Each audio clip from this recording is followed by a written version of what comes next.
So welcome to the webinar today. Today we're covering debunking the myths of low-level speeding.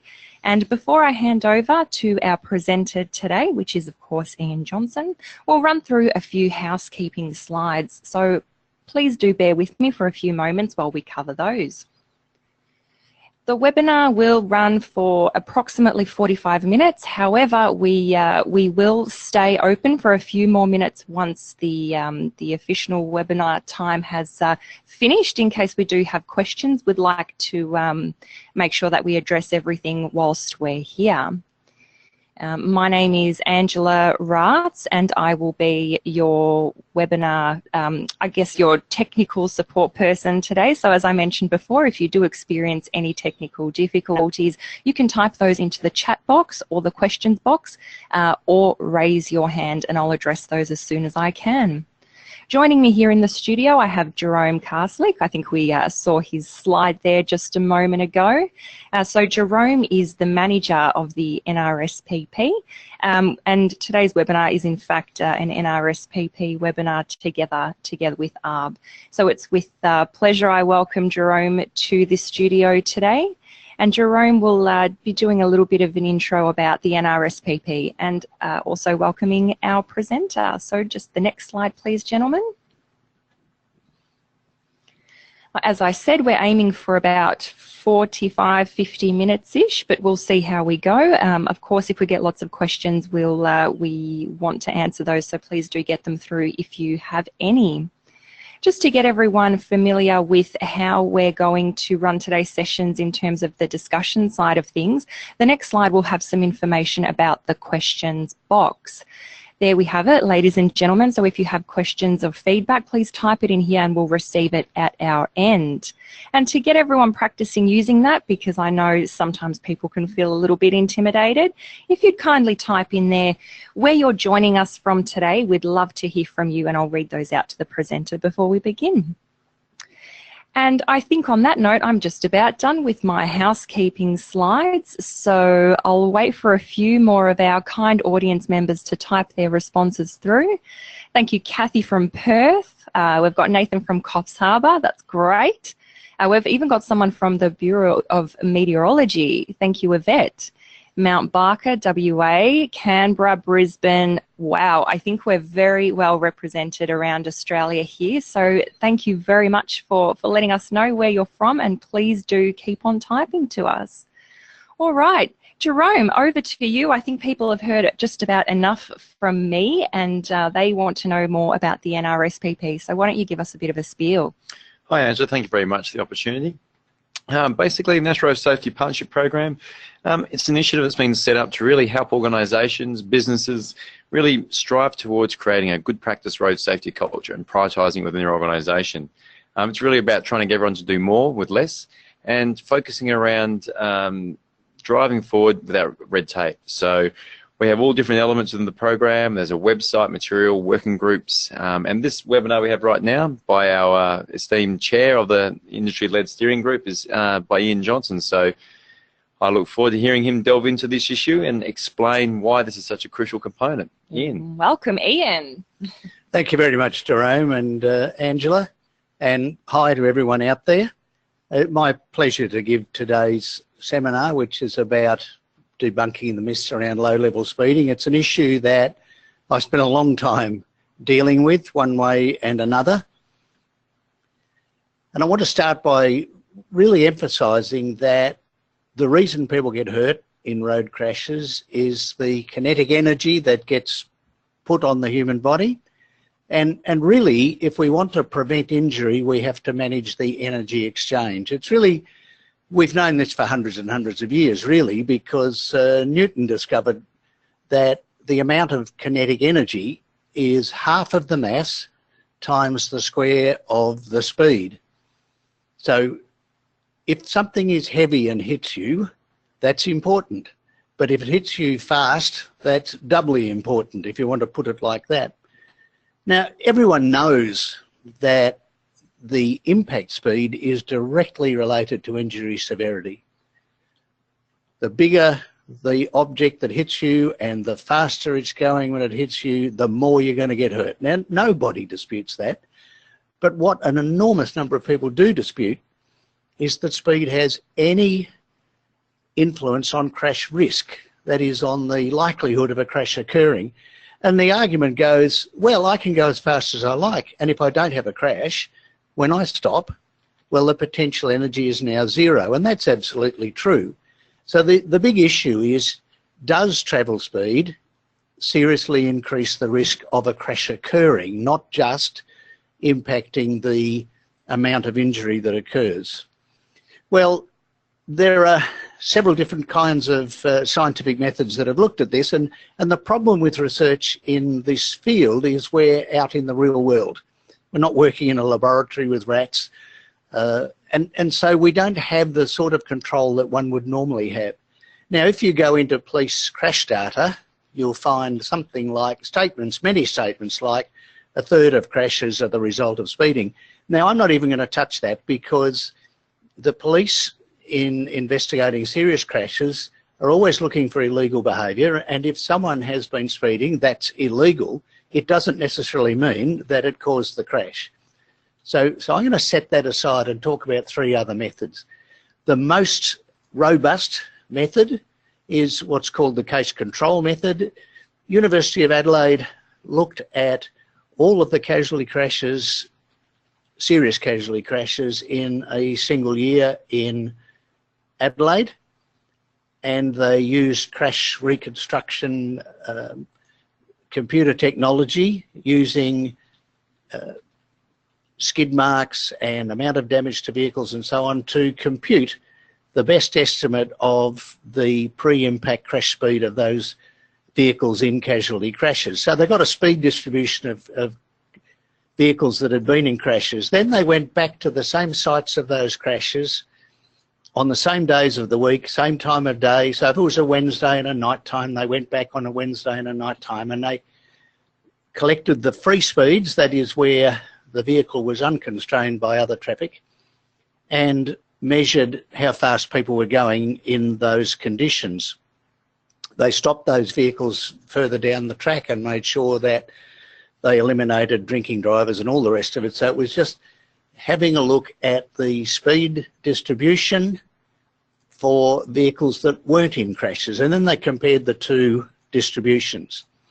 And just as you might expect, if vehicles were doing 80 in a 60 zone, the risk of a casualty crash was about 30 times what it was if they were doing the speed limit.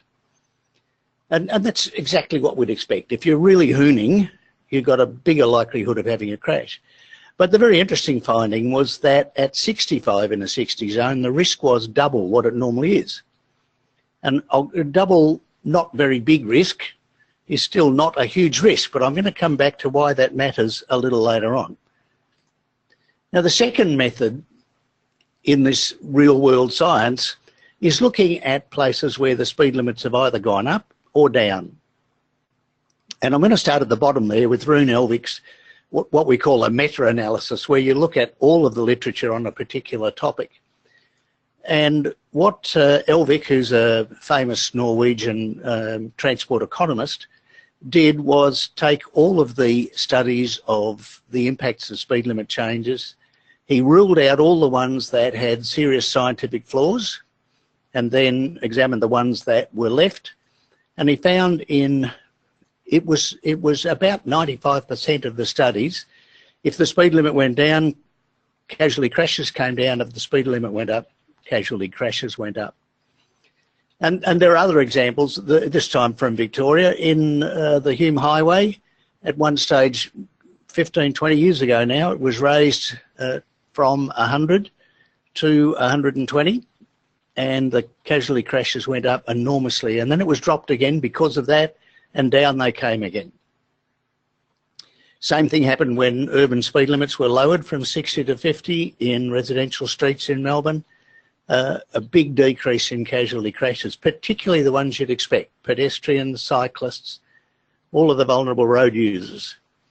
The US interstate one is extremely interesting.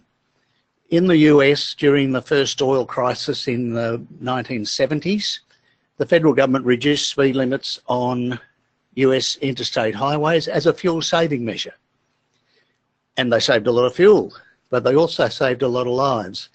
And so when the fuel crisis was over, they retained the lower speed limit as a safety measure and kept reaping the benefits until a lot of states objected to the federal government telling them what speed limits they had to set. And so various states started to increase the limits, and in those states that did, up went the casualty crashes again. Now, there's a kind of a rule of thumb that's come out of that says if you get a 5% decrease in average speed, you can get approximately a 10% decrease in all injury crashes and a bigger decrease in fatal crashes. So that's the kind of rule of thumb. Now, the third method, which is worth a quick look, is looking at roads of differing engineering standards. And in the UK, what they did was they took 3 classes of rural roads: low standard rural roads, medium standard and high standard ones, went out and measured on several examples of each standard of road the prevailing speed distributions, and then had a look at how that tied in with the casualty crash records of those standards of road. And again, within, whether it was a low standard road or a high standard road, the ones that had the higher average travel speeds had the higher casualty crash frequencies. Excuse me. So really what that's saying, for getting the police estimates, there are 3 different scientific methods that come up with exactly the same result. Now, so if the science is so clear, why is speed moderation so controversial as a measure? Well, the first reason is the way traditionally we've set speed limits, and along with that, the way we've handled enforcement over many, many, many decades. Historically, speed limits were set as 85th percentile. Now, what that means is simply you go out, you measure the speeds that people are travelling at, and you, excuse me 1 second, you measure the speed that people are travelling at, and the speed at which 85% of them are at or below, you say that seems a reasonable estimate of the limit we ought to have. The assumption is that drivers generally know what's safe. Now, I'm not sure we want to buy into that assumption, but be that as it may, the second thing that's really important is that, are the posted limits really seen as limits? Now, the police historically and for decade after decade had an enforcement tolerance of approximately 10% or 10 kilometres an hour. And the reason for that was twofold. First, the old mechanical speedos had to be calibrated within plus or minus 10%. For their accuracy, and secondly, as speed cameras came in, they had to be calibrated plus or minus 3 kilometres an hour. So if you take a 60 kilometre an hour zone and you say, okay, worst case, the speedo's out 10%, well, they ought to be allowed 66, and let's worst case, the camera is 3 kilometres an hour out, well, that gets to 69, so we better not enforce below 70. And that's precisely what happened across all of the, pretty much all of the speed limits, sort of 10 kilometres an hour or 10%. And what that really meant, and I'm going to come back to this later on as well, is that the limit was not seen as a limit, and that's a fundamental problem. The second reason that it's very controversial issue is the vehicle design. Excuse me, I'm managing a frog at the moment. Vehicle design and the way it's advertised. Now, it's really interesting that vehicles have become safer and safer things to have crashes in. Engines that go under the passenger compartment in the event of a head-on crash, airbags, seat belts, collapsible steering columns, and so on and so on. But there is not one vehicle design rule that relates to top speed capability or acceleration performance. Not one. There's a picture there of a speedometer that goes to 260. So about half of the meter provided to us as drivers is to enable us to gauge the degree of our illegality in our driving, which is sort of bizarre, I think. And the fancier the vehicle you buy, if you buy a really good sports model, you'll see it goes out to 300 kilometres an hour. And of course, we've traditionally advertised vehicles on power and performance and paraded this as the greatest thing that a young man must have. So we've got that really working against us as well. And in setting our speed limits, just look at the variety and the standards of these roads, all of which have the default speed limit of 100 kilometres an hour. So whether it's got a broken shoulder or no shoulder, edge lining or no edge lining, trees right on the edge of the road or clear roadsides, they all have much the same default speed limit. So we have not matched the speed limits to the level of safety built into the road, and that's a point I will make over and again before I finish. And then the critical part of this controversy is that most folk exceed the speed limit by small amounts nearly every time they get out there, and nothing bad happens. In other words, our everyday experience is that we don't get into trouble. And this is where our dilemma comes into a very sharp focus. But one of the rules of preventive medicine is that these things are about probabilities, not certainties. So does everyone who smokes get lung cancer? Does everyone who's obese get heart disease?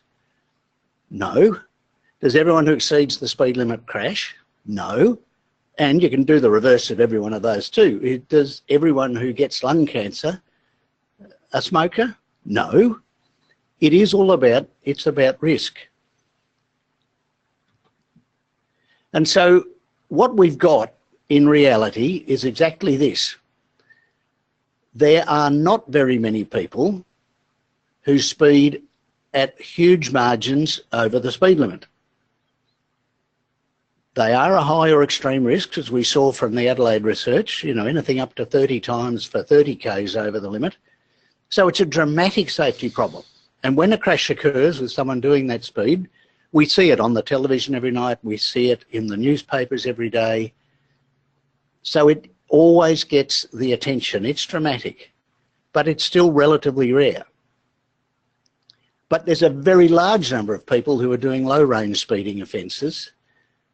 And the risk, it may only be 2 or 3 times what it is if you're at the limit, but because it's happening all of the time, it becomes a very significant safety problem.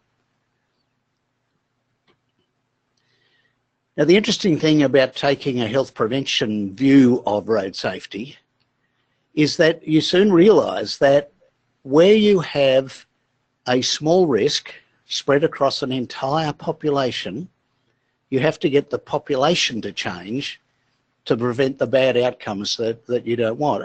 An example from outside the road safety field is inoculation of children. Now, it's become quite a controversial issue at the moment too. Everyone used to inoculate against things like whooping cough and the like, and these childhood diseases basically disappeared. Now people are questioning whether they have the right to not worry about anybody else, but just take the very small risk that their own child might have an adverse reaction. And as the inoculation rates drop, so these diseases are beginning to reappear. So back into our field, just take a look at why we've set 0.05 as our blood alcohol limit for drink driving. Well, the same kind of case control research that has been done with the speeding, as in Adelaide, has been done several times in different countries around alcohol. At what point does alcohol start to seriously affect your performance on the road? And the answer is, at 0.05, the risk of a crash is about double what it was if you had no alcohol at all. So at double, the government has said, well, that's about time we should take some role in protecting people. So it's kind of similar. Why do we do random breath testing? Traditionally, police used to sit outside the pubs. They'd look at people coming out. They'd watch the ones that staggered, couldn't get the keys in the car door. They'd wait till they started driving, then they'd pull them over. And invariably, they got a 100% hit rate.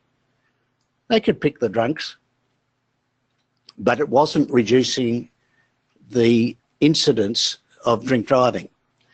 But by going to enormous numbers of tests, I mean, hundreds of thousands a year, then the risk of apprehension goes up, and although you don't catch as many, you deter a lot more. So this is a health prevention approach.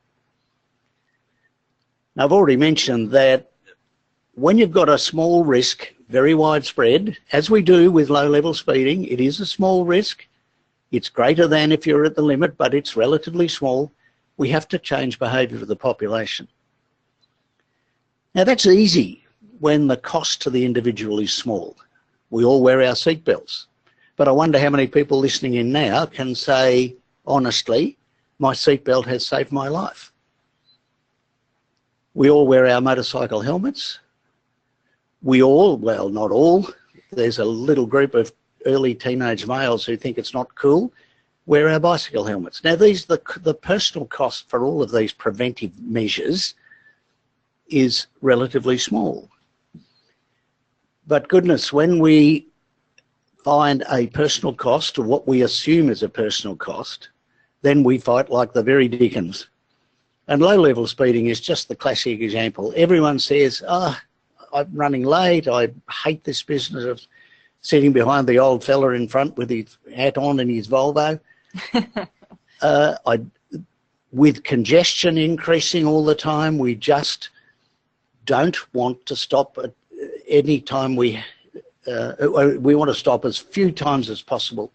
And with all of those years and years of enforcement tolerances, the concept of a limit has just disappeared from speed limit setting.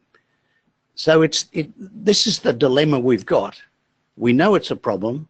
We can't get people to come on our side and help change it. So what are our tools for speed moderation? If it's so important, what can we get? Well, plenty of local area traffic management is available, slow points and the like. Intersection design is really, really helpful. Roundabouts are great because you have to slow down to go around them. There are other options available, which we haven't got time to go into. Roadside management, getting sealed shoulders and the like, and of course the speed limits themselves. What we're really trying to do with the infrastructure is to match the speed to the level of safety built into the infrastructure. If you're going to have a high-speed road, then you have to have high level of safety built in. You have to have sealed shoulders, you have to have protected roadsides. So I'm not opposed to high-speed roads. I have no problem with 130, 140 if the road is built for that. If you eliminate intersections at grade so you can't have intersection collisions, you have flyovers or fly-unders. If you can't hit a tree or a bridge abutment because all the roadsides are protected, you can have a high-speed road, no problem. Urban areas, much more difficult because you're sharing the roads with cyclists and pedestrians, and so you have to do other things, and particularly you have to have limits. But it is all about matching the speed limits to the infrastructure, and we've got that pretty wrong at the moment. The vehicles are really critical in this area, and as I said earlier, there is not a single vehicle design rule that has anything to do with controlling top speed capability, acceleration performance and the like. The promising signs are now what's called intelligent speed adaptation, where the vehicle can either alert you when you're over the speed limit as a warning system, or it can actually take control and apply the brakes to keep you down below the speed limit. We're going to see more and more of this. I find it really ironic that the manufacturers are now starting to do that, but are not yet changing the design of the speedometer and the like. So kind of interesting stuff. And of course, that brings us to enforcement. It would be wonderful if we didn't have to do the enforcement. If we had everything, all of our roads matched for safety to the levels that people complied with, but we don't. And in fact, as a holding measure, we really depend on enforcement. So which brings us to the cameras, which are alleged to be revenue raising and all of that, which is all very sad. But you need, in the same way as random breath testing, you need a very high level of enforcement, and you need minimal tolerances. Now, you need a lot of education as well to support that, and I think we're slowly getting there. If you do a survey of motorists, you'll find very high percentage support automatic enforcement for speed. You won't hear that from the shock jocks on the radio, but you will hear it from most of the population. So I think we are winning. So this whole thing is really not rocket science. The research is abundantly clear. Not only does impact speed affect the amount of injury, the speed, where it exceeds the level of protection provided by the roadside, does seriously increase crash risk. The preventive medicine principles are clear. We've got to change the population behaviour, and that's our problem. We have a disjoint between what people believe and what we need them to do. So we need to tackle all of those obstacles. We really do need social change. I think companies are going to have a big role in this because they can drive it from a fleet perspective, and that driving will flow through to their drivers when they're in their family cars and to their kids and their partners and so on. So that's it. I'm happy to deal with such questions as we might have. Great, thank you, Ian. And actually, that's a good point. We have run a number of webinars actually from various Simons and so forth, all talking about their safety initiatives with within their fleets as well. So if anyone is interested to listen to any of those and catch up, they're available on both the ARB and the NRSPP websites, which we can send you the details for later. So I guess as a first sort of question, Ian, how do you make the case to an organisation that sits there and goes, look, I'm willing to let those sort of things slide a little bit, because the person that's pushing those limits, just going over a little bit and all the time, that's my best seller. That's the person that's really making the runs for me. That's my top market. I know they want to get out there, they want to get from A to B as fast as possible. How do I engage and talk to them? I think there are a couple of ways, Jerome. The first one is getting people to understand that their travel speed is not actually reducing their journey time, or if it is, it's marginal. So I think that's the first thing. This kind of the sales rep that speeds from client to client so he can get more clients in the day is not necessarily getting more clients in the day. The difference is really astonishing. Sort of Simon's Nationwide Transport have limited their trucks to 90 kilometres an hour for their long distance journeys. And they found if you're complying with the fatigue management rules of a 15-minute break every 2 hours, they're finding that the increase in distance, in time, I should say, between Melbourne and Sydney is really very small. And that applies. Many years ago, I was involved in, there was an attempt to change the National Uniform Traffic Code from an urban speed limit of 60 to 50, and we computed the proportion of time spent on local residential streets that would be affected by this change, and the answer was on average about 9 seconds per journey. And to us that seemed negligible, but Treasury, bless them, said there are squillions of trips, and squillions times 9 seconds is a lot of time, and at so many dollars per hour, that makes it uneconomic.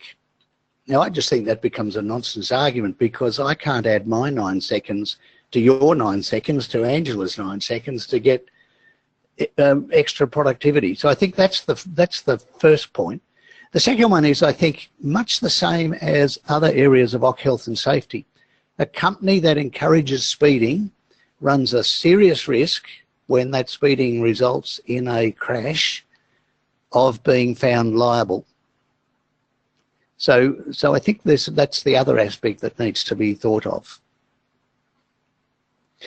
Thanks, Ian. That was a great answer. And I guess just to draw on, Paul's raised a good question here, which sort of just draws on this a bit further.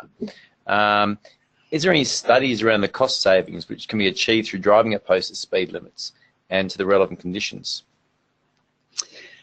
Well, I'll tackle the second bit first. The relevant conditions is kind of an interesting one. You do find that if it's raining, especially if it's raining heavily, people do slow down. So yeah, people are aware.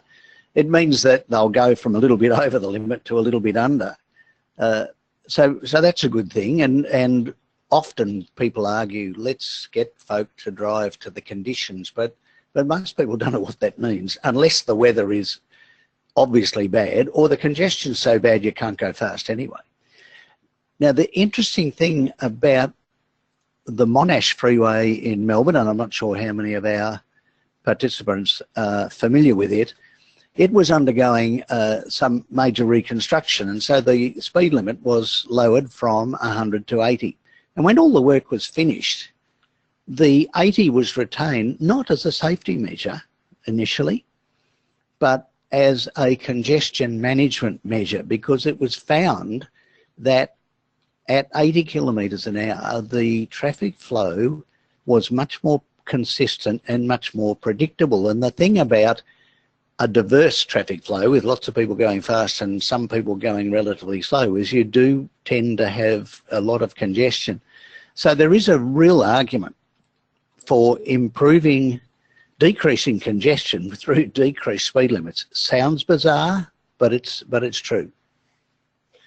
That'd have the Finance and Productivity Commission quite fascinated, I would think. Another sort of good question here, and this is from Kelly, and this is always, I guess, one of the tough topics. How do you get the speeders to use technology like ISA? And research shows that those that who are interested in using it are the really hard ones to get to uptake it.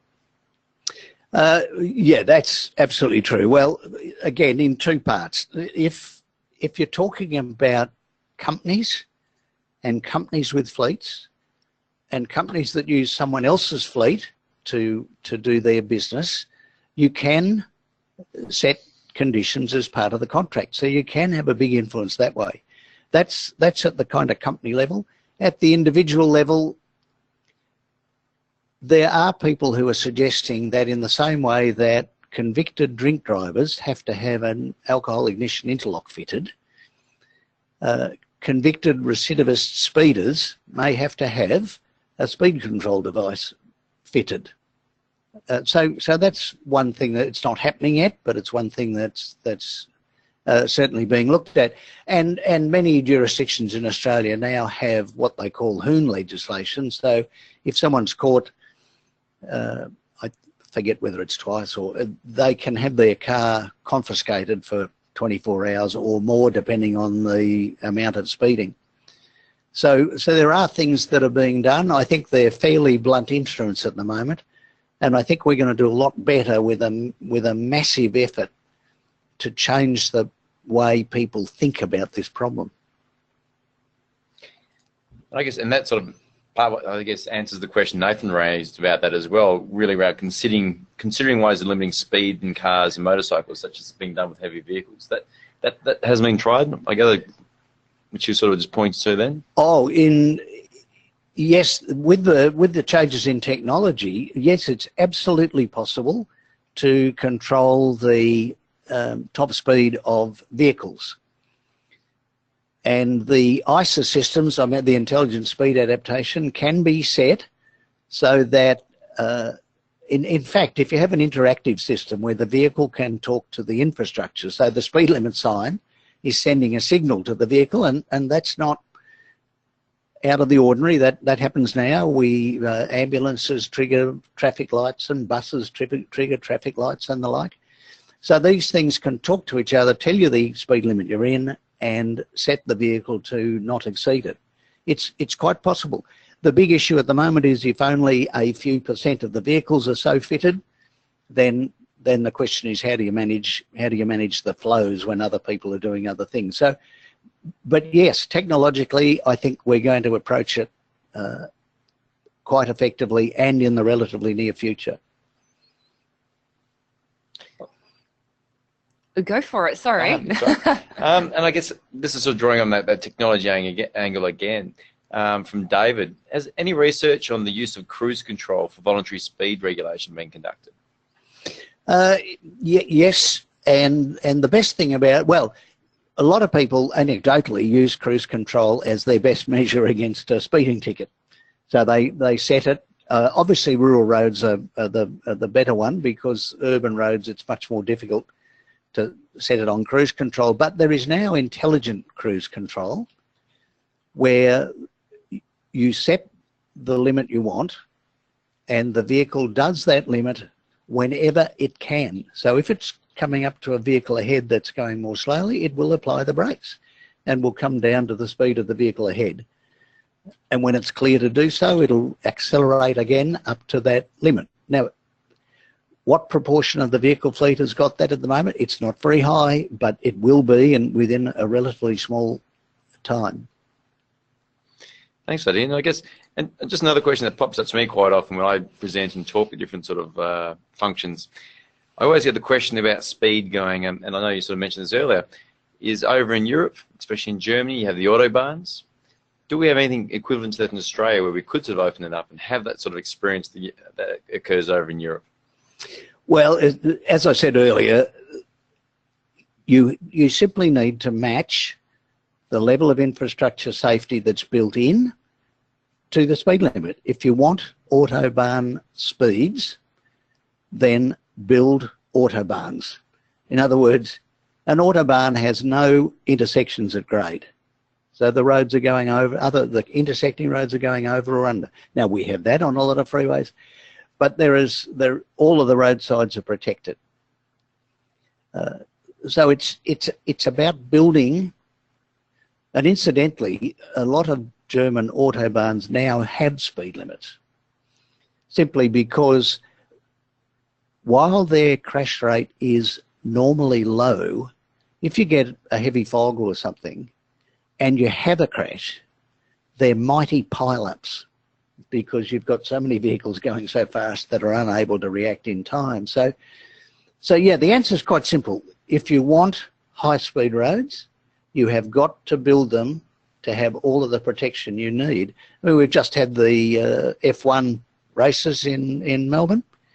There was a crash at 300 kilometres an hour and the driver walked away. Now that's because the infrastructure of the racetrack and the safety built into the race car are such that you will tolerate, as I said right at the outset, it's about managing kinetic energy. Now, we could do that, but they're going to be very funny roads and very funny cars that we're in. Thank you very much, Ian. Do we have any other questions at all? We'll open it up, give our wonderful listeners another opportunity to send their questions through in case anything does pop to mind. And we did have the presenters' details on one of the slides earlier, which anyone accessing this presentation again can have a look at. And I'm sure he'd be more than happy to speak with anyone if there are any follow-up questions after this webinar. We've had a question relating to the recording of today's session. So just to reiterate, this session has been recorded and will be made available to all of yourselves and your colleagues who wish to listen back at a later time. So please do keep an eye on your emails and we'll send that through shortly. I guess one sort of question here, Ian, is we've spoken about ISA a bit, intelligent speed adaptation. How much does that sort of cost? What sort of, any idea on that at all? Or no, I'm getting a face here. No, I don't know the precise number, but if you build it in, as a number of manufacturers are now starting to do, it's the old story. Any vehicle innovation, when it first comes in, is reasonably high cost, but when you're tooled up for it and it's across the entire range, it's a very small add-on That the precise number? No, I'm sorry, I can't tell you. Well, if anyone does have any insight on that, feel free to type on through in the questions box and we'll read that out. We've had a lovely comment here from an Ian Folks who says, thanks Ian, I enjoyed the webinar and it's always a pleasure to hear you speak. So there you go. I hope everyone else has felt the same. Kelly's commented here. Oh, Jerome, you can call me on Isocos. Thanks, Kelly. We might do that. We will. All right. Ian, it's been an absolute pleasure having you with us today. So thank you so much for coming in and joining us in the studio. It was definitely a pleasure hearing you speak, and you're most welcome to join us in the webinar studio at any time that you like.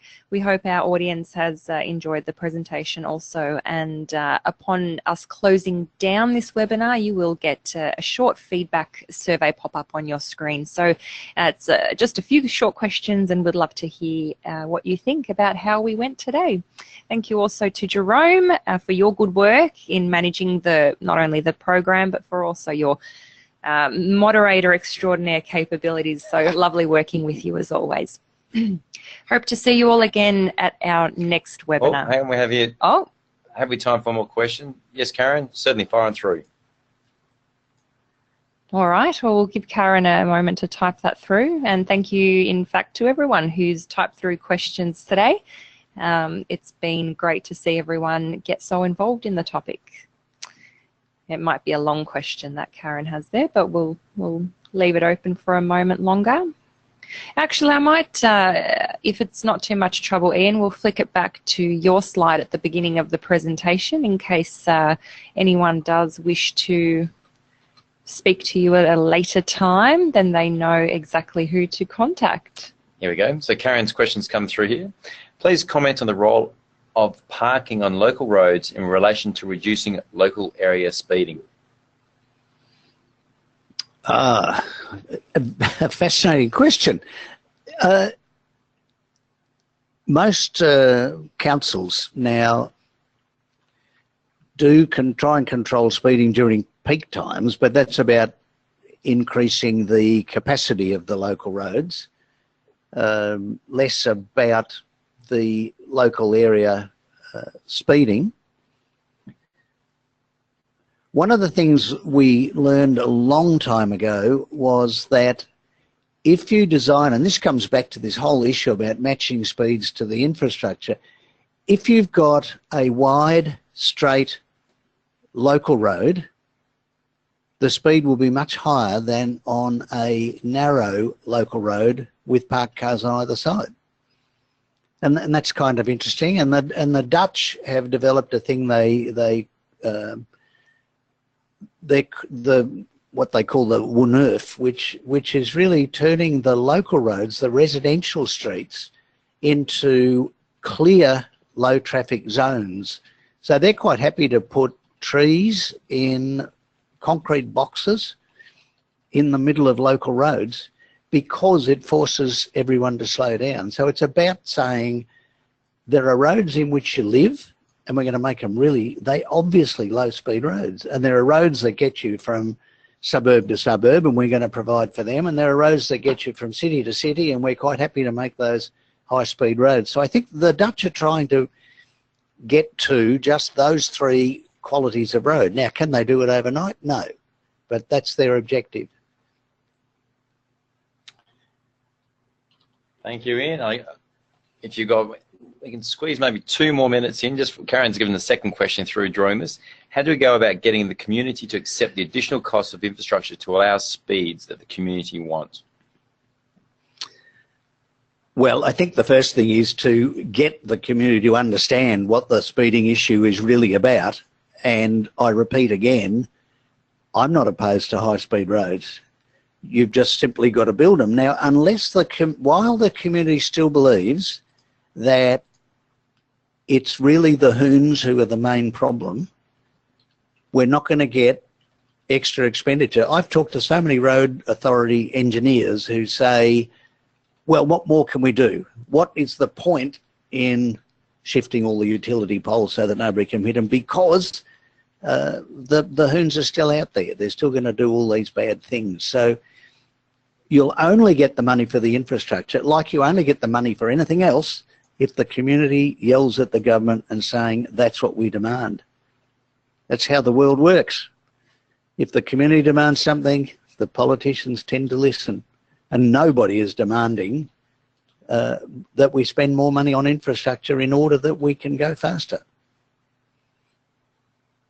Yeah, fair enough. All righty. Well, thank you very much, Karen, for getting those last-minute questions through. It's been very insightful to hear what Ian had to say about those, so thank you again. All right, then on that note, we will say our goodbyes once again, and thank you for joining us this afternoon. Hope to see you again soon. Bye-bye. Thank you very much.